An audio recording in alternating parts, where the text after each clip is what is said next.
Welcome back to American Beef Ranch. Today we're doing cow stuff and other stuff. But first, we gotta get some cows in. We got a couple, let's see, 2 cows and 3 calves out. We're gonna get them put away. Then we got a little fence to build and, I don't know, some equipment to put away and some other stuff. Anyway, let's get to work.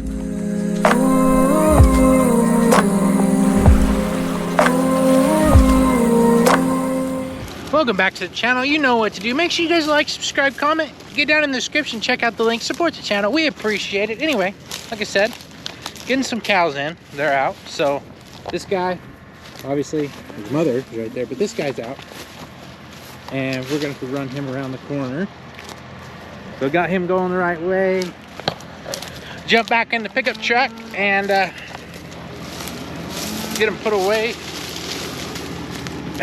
Got some thistle problems to work on, that's for sure. But anyway, we're working on some grass cattle today, which is great. All right, we got this little group of cows here. Got a neighbor's cow pair. Got one of our grass cows. She's a young cow. But what I'm gonna try to do is sneak up here, open the gate, get these guys in before they run the other direction.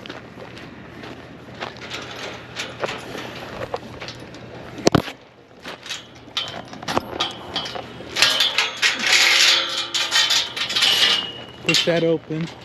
Then we're gonna get it back around these guys. Go on. Hip, hip, hip. And there we go.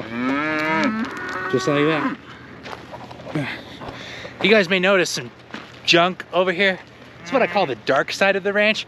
We're gonna have a whole video dedicated to that side of the ranch because we got a lot of work to do over there. We got a lot of work to do everywhere. You guys know that. It's a ranch. I mean, there's work all day, every day. Anyway, I gotta go get just like 1 or 2 things. Then we gotta run over here and we're gonna not fix the fence because I want to replace it completely. They respect hot wire really well, so we're gonna put up a hot wire with the solar charger just to keep them in. Like I was saying, in about a week, hopefully they're gonna move on to some other pasture. So, you know, we have that going for us anyway. Okay, guys, this is really simple. I'm gonna show you what we're using, a few highlights. So, at the terminations, we're gonna use these really simple insulators. So we've got an insulator, wire goes around, insulates the wire. We're going on the backside of T-posts, so we have a backside T-post insulator. We have, you know, a bag full of those. And then we have some braided poly wire that's, you know, used and we're gonna use again. And then we're gonna use an electric or solar powered fence controller. Really simple. A few highlights. We've got like 8 or so posts down here. We're gonna come down, and this is all really crappy, really bad 4-wire barbed wire fence. I've said it before, I've said it 1,000 times. If you're building barbed wire fence, please put it at least 5 wires up and make them tight and build good corners.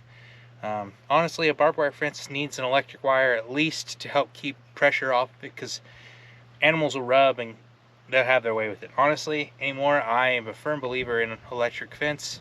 High tensile electric fence is probably the way to go. So, really the only thing we kind of have to worry about is the height of the wire. We want to make sure we get the wire good height to keep the calves and the cows in. I know about where that is on my body, so I just use my body as a measurement. And then this corner post is going to get a nail-in insulator, just an insulator that has a nail go through it. And other than that, let's just get to work. Like I said, nail-in insulator, and we're just going to put it right on the corner of the post, about the height that I want it. And this is just going to keep the wire off that corner. Going around this post, it can go that way to the other post, and it can go that way up the post. I would have liked that to be a little bit more this way, but it's still going to work. Even when the gate's shut, it's still going to keep it off there. So this is a back of the post insulator. You just wrap it around wherever you want. It's not the greatest insulator because it's more likely to pop off than other insulators.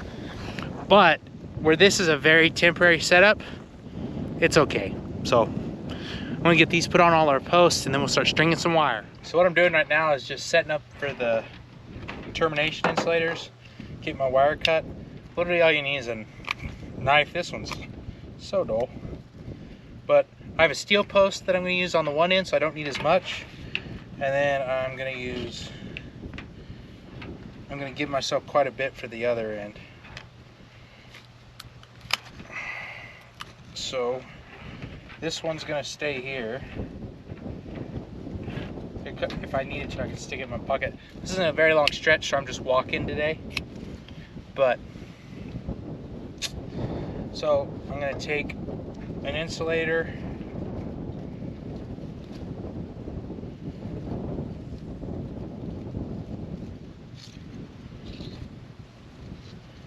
And these ones kind of have little tabs to hold the wire in, which helps a little bit probably. Even it out a little bit. Just tie myself. I like to tie a square knot because I can get it undone if I want to and reuse it.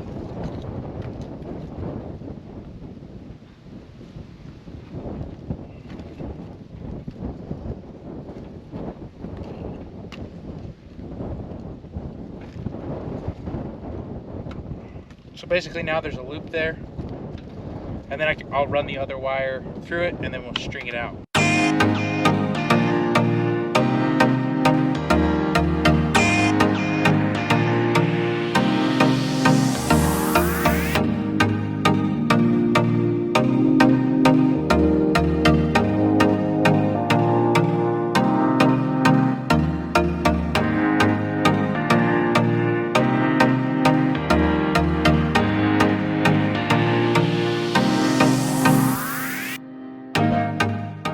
Okay, I got down here and started looking.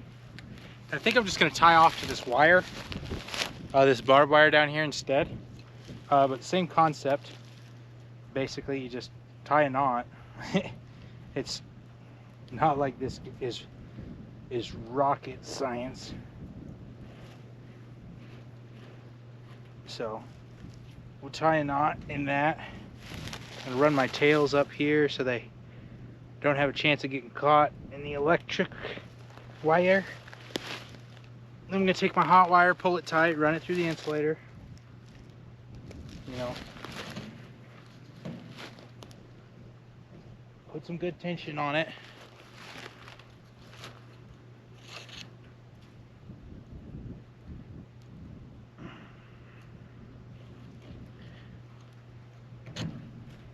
And then there you go.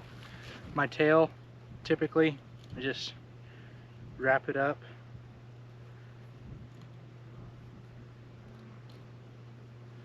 So that it stays out of the way, doesn't get nothing. There you go, hot wire set up. Now we just gotta go attach the Energizer.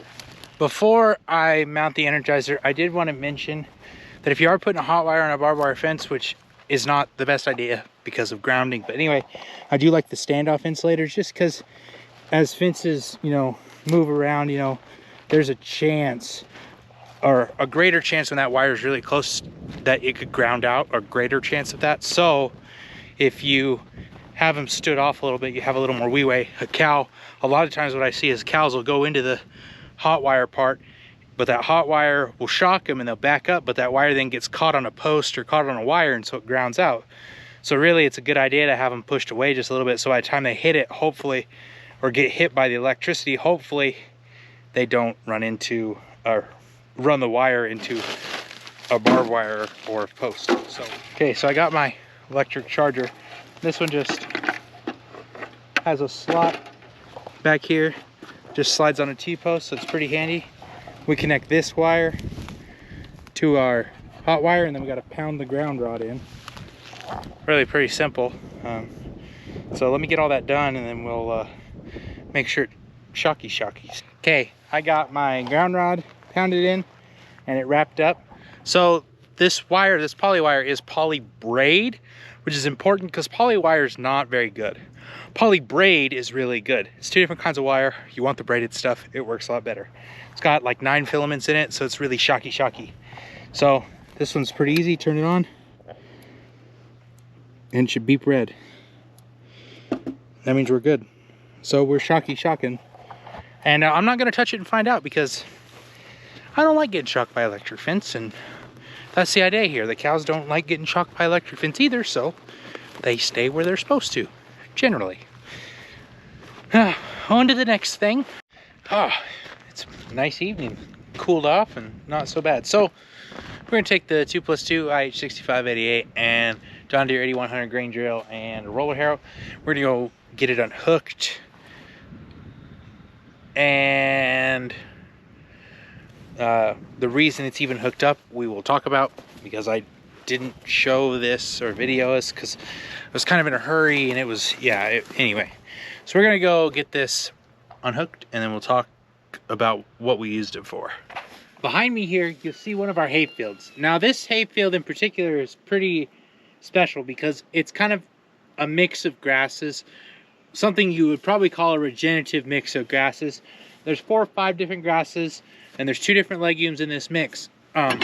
It would work really well for rabbit hay, but also it's just a really good forage to feed anything that may need it. Now, this field, along with all the rest of our fields, like I've talked about, suffered greatly from mice and grasshoppers this year. And unfortunately, it's just part of the game. So, and we also weren't able to fertilize in the spring because we didn't get our financing completed until the end of August. So that really set us back. So what we did what I wanted to do for the experiment is we had extra seed sitting in the garage getting eaten by mice, honestly. And we also bought fertilizer for the fall. So the thought process in fertilizing in the fall is that our fertilizer helps build soil, the fertilizer that we sell and use. It's by getting it on in the spring, usually it's just going to help feed those crops. It's not going to be able to help build the soil. Putting it on in the fall allows it to help build the soil because it's able to work over winter through those freeze and thaw cycles. It's able to do more work in the ground. And then it's also able to feed that crop for the next year and build a more resistance to degradation. Anyway, so we applied our fertilizer for this fall to this field, and I can still see little bits of it, but it's starting to break down. This field had just got a ½ inch of water right after I fertilized it. I turned the water on and started running it. So what we decided to do is take that extra seed and put it in our grain drill. Our grain drill has a large seed box and we have a small seed box. The large seed box is for grains, and then the small seed box is for alfalfas. I've used it to plant other fields on the channel, including the other half of this field that's alfalfa. Anyway, we took that grain drill and we ran it across the wet-ish ground as in a no-till aspect. So we just put the drill down and drilled in 35 pounds of oats and 25 pounds of alfalfa in the outside 2 towers. And then at that point we were out of oat seed, but we continued to drill alfalfa into the inside 2 towers. So it's going to be nice to see that, first off, can we get the oats and the alfalfa to sprout no-till style in this kind of ground with that drill? And I think that we're going to be able to, because I've done it similarly in the past and it's worked. Number 2, can I get just alfalfa to sprout? And what is the benefit of that? What do I add to this field? Do I get a good mix of alfalfa and the grasses next year? Because it was 95% grass, 5% alfalfa, probably 90% grass, 5% alfalfa, and 5% clover. Now can I get closer to that 50-50 mix of alfalfa to grass? Now that mix is going to be more viable for my horse customers and small bale customers, hopefully, that we're going to be gaining, because we'd like to go into small bales. And honestly, it's just going to make hay that's easier for me to sell. I hate that this style of hay just doesn't grow the best, or doesn't sell the best, but it is actually, even though it's a better hay. But at this point in time, it's just not what the market demands, and honestly, I got to make ends meet. So that's why we're putting in more alfalfa, to hopefully to get it sprout. And we had the seed laying around anyway. So we put in alfalfa through all of the acreage here, except for a very small amount that was still pretty wet. I didn't want to get too soggy. And then there's oats on the outside. So the oats, the hope with the oats that they'll come up this fall and help either put biomass on the ground, or we may cut them for forth-cutting hay and use them for forage for the winter. The other thing that I kind of noticed when I was doing this is that the grain drill and the roller harrow helped break up some of those mouse spots. It's kind of hard to see here, but there's several spots where the grass had pretty much died because the mice had eaten it so bad, and that really stinks. But maybe the grain drill helped break some of that up. and then we added seed to it at the same time, and then we were, hopefully that's able to let that sprout and grow and help drive the mice out. Over the winter, most of the mice will go away and die, and that's just part of it. And then next year it'll be a totally different year, and we'll have challenges that year. My goal is to work really hard this winter and get things in order, and I would like to fertilize again in the spring pretty heavily. I really want to get this ground kick-started and headed the right direction, because once I get those applications built up of our product, we can start to reduce it and really see a benefit. So that's what we're doing. That's what we're working on. I really hope this works for us, and I'll let you guys know if it works or not. Anyway, thanks for watching American Beef Ranch, and we'll see you next time.